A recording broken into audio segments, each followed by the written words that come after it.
Hello दोस्तों, welcome to the pandas interview questions. तो इस सीरीज़ में हम लीड कोड के जो पैंडास के 30 डेज ऑफ चैलेंज है प्रॉब्लम्स, वो हम सॉल्व कर रहे थे।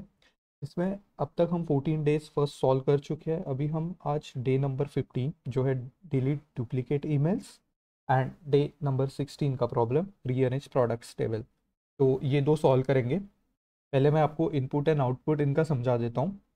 तो देखिए, डिलीट डुप्लीकेट ईमेल्स, तो यहाँ आप इनपुट में देख सकते हो हमें आईडी और ईमेल दिया गया है और 3 ईमेल्स दिए, राइट। आउट ऑफ विच देखना, ये जो 2 ईमेल्स है ये तो सेम ही है, तो ये डुप्लीकेट हो गए, राइट। तो मान लीजिए इंटरव्यूअर देखना चाहता है कि कैन वी हैंडल दिस और नॉट, तो हमें क्या करना है बेसिकली, यहाँ पे जो डुप्लीकेट है उसको एक ही बार रखना है। जैसे इसका फर्स्ट इंस्टेंस यहाँ पे आया था, राइट, ID 1 पे, राइट, एंड सेकेंड इंस्टेंस है ID 3 पे। तो एक ही रहना चाहिए, और जो फर्स्ट इंस्टेंस था मतलब ID 1 जो इनिशियल इंस्टेंस है, राइट। और जो सेकेंड bob@example.com, तो सेकेंड एग्जाम्पल तो वैसे के वैसा है, राइट। Very easy. इस तरीके का हमने पहले भी प्रॉब्लम किया कर चुके हैं, बट स्टिल ठीक है, यहाँ पे है तो हम सीरीज में इसको कवर करेंगे, ठीक है। You can try this on your and. इसका डेटा मैंने data.excel नाम की आपको शीट मिल जाएगी, जो डिस्क्रिप्शन बॉक्स में मैंने उसका गिटहब का लिंक दिया हुआ है। You can download it from there, और वहाँ से आप एक्सेस करके इसको सॉल्व कर सकते हो। चलिए, डे नंबर 16 का भी मैं इनपुट आउटपुट आपको समझा दूँ।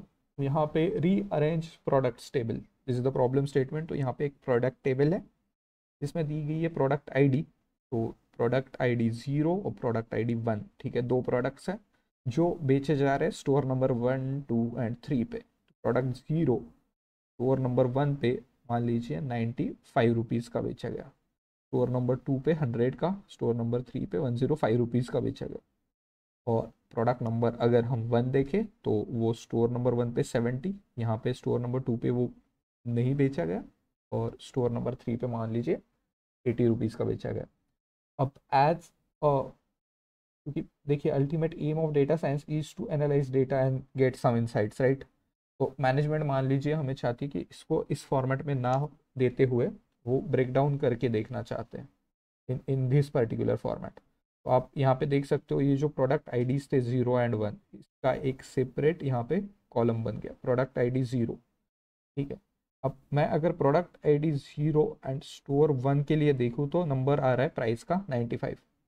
प्रोडक्ट ID 0 स्टोर नंबर 1 और प्राइस है 95, राइट। सिमिलरली यहाँ पे देखिए, product 1 store 3 is 80, right. Product 1 store 3 is 80। यहाँ पे देखते हैं, this is product 1 store 3 and price is 80, right.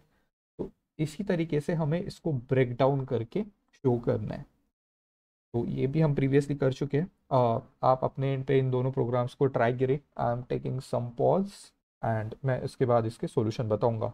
And as I mention कि डेटा इसका आपको डिस्क्रिप्शन बॉक्स में मिल जाएगा। तो let's move towards the solution. देखिए यहाँ पे मैंने डेटा इसका बनाया है, तो this is the one thing. And अगर आप खुद से सॉल्व कर रहे हो यूजिंग data.excel, तो ये इसका कोड है, इसे हम रीड करते हैं। PD read_excel data.excel शीट से, और शीट नेम है day number 15, right. Day number 15 का प्रॉब्लम है जो हम पर्सन नाम की एक डेटा फ्रेम में स्टोर कर रहे हैं, which is this one, right. ये हमने प्रिंट करके देख ली। अगर आप ऊपर देखो तो ये यहाँ पे क्रिएट किया गया है डेटा। फर्स्ट ऑफ ऑल एक डेटा नाम की डिक्शनरी क्रिएट की जिसमें की वैल्यूज़ रहेंगे। So ID and email are the keys. तो ID की करस्पॉन्डिंग वैल्यूज़ है इस की 1 2 3, ईमेल की करस्पॉन्डिंग वैल्यू है दीज 3, राइट। तो इसको हमने PD.data फ्रेम अंडाज की डेटा फ्रेम मेथड यूज़ की, ये डेटा नाम की जो डिक्शनरी है उसको यहाँ पे पास किया, और बोला कि यार इस डिक्शनरी से एक पर्सन नाम की डेटा फ्रेम क्रिएट कर दो। तो ये भी आप कर सकते हो आपके एंड पे। यूजिंग डिक्शनरी हम जानते हैं हम कैसे डेटा फ्रेम क्रिएट कर सकते हैं, but if you want to like directly access it, you can do using this code. अब देखिए जो आउटपुट हमें लाना है, इस वजह से हमें क्या करना पड़ेगा पहले, क्योंकि हमें बोला गया है कि आईडी का फर्स्ट इंस्टेंस ही प्रिजर्व होना चाहिए अगर डुप्लीकेट है तो। इनिशियली हम क्या करेंगे, सॉर्ट वैल्यूज मेथड यूज करेंगे इस डेटा फ्रेम के लिए। तो person is the data frame dot इस पे लगाना एक मेथड सॉर्ट वैल्यूज़, ये हम कोड को बोल रहे हैं। अब सॉर्ट कैसे करना है भाई, मतलब ईमेल के हिसाब से, तो ईमेल मतलब क्या ABCD हिसाब से करना है अल्फ़ाबेटिकली, नहीं हमें आईडी के हिसाब से करना है, तो हम बोल रहे हैं बाय आईडी सॉर्ट वैल्यूज़ करो, और इन प्लेस ट्रू मतलब सेम टेबल में चेंज कर देना, और फिर से मैं पर्सनस को प्रिंट कर रहा हूँ। तो आप देख सकते हो यहाँ पे, क्योंकि ये ऑलरेडी सॉर्टेड थे 1 2 3, तो ये इसी ऑर्डर में आया है। बट आप लीड कोड के कहीं केसेस देखोगे जहाँ पे ये सॉर्टेड ऑर्डर में नहीं रहेंगे, और आपका फिर कोड वर्क नहीं करेगा अगर आप ये लाइन ऑफ कोड वहाँ पे नहीं देते हो, ठीक है। आफ्टर दैट अगर हम देखें तो हम क्या करना चाहते हैं, ये जो डुप्लीकेट है John@example, इसका सिर्फ फर्स्ट इंस्टेंस रखना चाहते हैं, ये नीचे वाला इंस्टेंस हम रिमूव करना चाहते हैं। तो how we will be able to do that is person dot drop duplicates. तो इस डेटा फ्रेम पे हम एक मेथड लगा रहे हैं पैंडास का, ड्रॉप डुप्लीकेट्स। अब भाई डुप्लीकेट्स कौन से, मतलब किस कॉलम के डुप्लीकेट्स को ड्रॉप करना है, क्या आईडी के करना है, नहीं ईमेल के, राइट।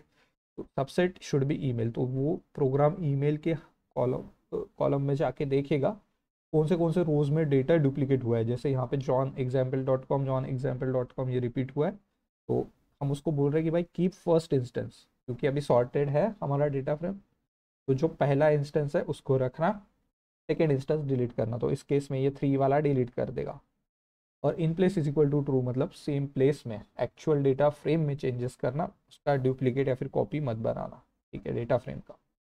तो यहाँ पे हम देख रहे हैं कि देखो यहाँ पे 2 ही हमारे इंस्टेंसेस बचे, john@example.com, और जो थर्ड इंस्टेंस है वो रिमूव हो गया, and this is what the output that they require, right. तो यहाँ पे आप इनपुट आउटपुट में देख सकते हो, यहाँ से ये आउटपुट चाहिए था, this is the first statement, और आप इस पर्सन को रिटर्न कर देंगे। Let's move towards the second problem, जहाँ पे हमें इसको बेसिकली मेल्ट करके शो करना है डेटा, राइट। तो this is again using data नाम की डिक्शनरी मैंने क्रिएट की, और उसको फिर डेटा फ्रेम में कन्वर्ट कर दिया।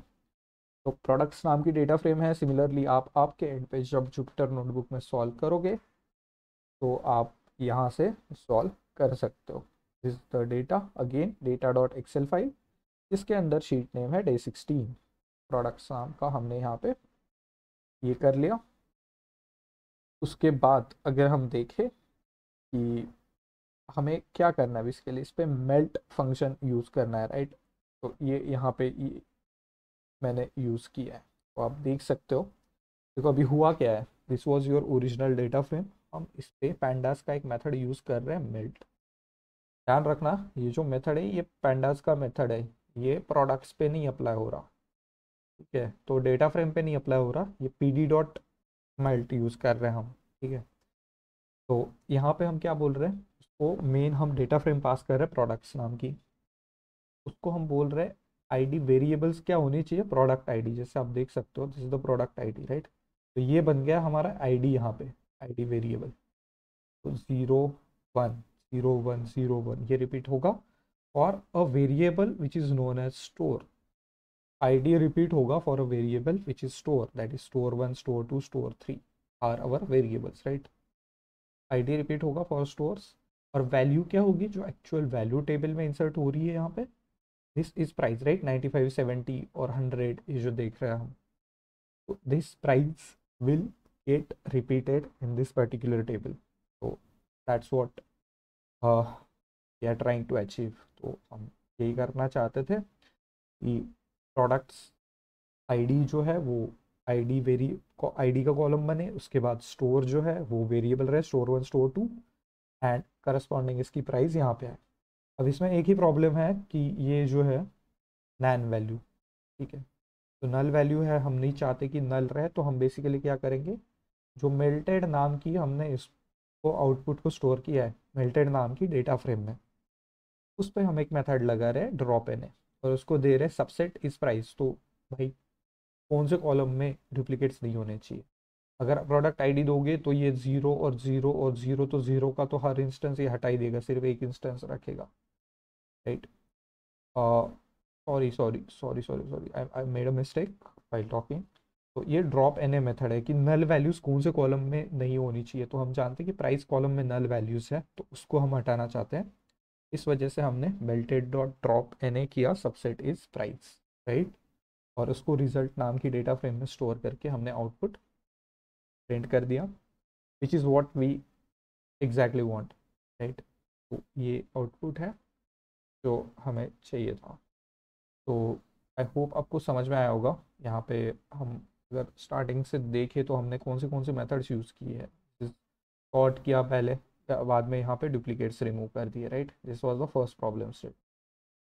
के बाद हमने मेल्ट जो फंक्शन है वो यूज़ किया मेथड पैंडास की, और उसके बाद हमने एक ड्रॉप एन यूज़ किया on a particular column, right. I hope so ये ट्यूटोरियल आपको समझ आया होगा। आप अपने एंड पे इसको सॉल्व करें, इसको एक्चुअल लीड कोड के प्रॉब्लम प्लेटफॉर्म पे सॉल्व करें। जब लीड कोड के प्लेटफॉर्म पे सॉल्व कर रहे हो ऑब्वियसली आपको कुछ रिटर्न करना है, क्योंकि फंक्शन के फॉर्म में वहाँ पे आउटपुट बनाना होता है। तो आप ये रिजल्ट जो है आउटपुट डेटा फ्रेम, और अगर ऊपर के लिए देखें तो इस प्रॉब्लम के लिए जो पर्सन्स आउटपुट है डेटा फ्रेम, इसको हम बेसिकली फाइनली रिटर्न करेंगे, ठीक। Thank you very much guys, practice as much as you can. Thank you.